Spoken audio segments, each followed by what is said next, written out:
Neith, her name is written N-T, and she was the water of life. She was called the Great Green. You see that little green symbol on top of her head. Um, and the red had to do with the color of the river when the Nile flood was pushing through all of the algae during its first initial flood, the Great Flood of Egypt, and it clears and pushes out the whole canal. And so it goes into the Mediterranean. So she's red and green.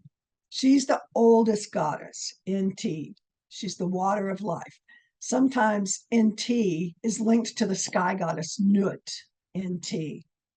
But she was the idea of Gaia, of the natural world. And so all of the things that she did have to do with understanding the consciousness of the natural world.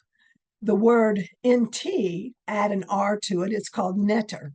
Netter. We just add those little sounds in it because we don't know how it was actually pronounced. So NTR, netter. Netcher is the Coptic Christian word, the Coptic word that was used to mean God, Netcher. And then the Greeks took that word and made it into nature.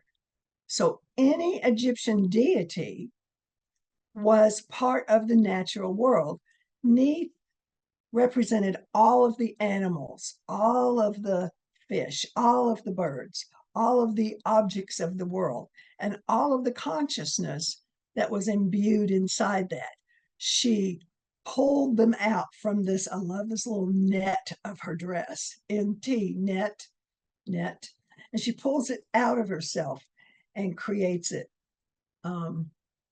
It's a little different than having it just be there, an atom pointing to it and naming it. She takes it right from the inside. And I think that, really, if you look at Egypt and you look at the natural world, you can understand why the rivers seemed to be alive, why the birds were alive, why the sands were alive. Okay, Neith was the mother and the grandmother of all the gods and goddesses. She was said to be the mother of Sobek, the crocodile god, every jackal, Wepwet, and Anubis.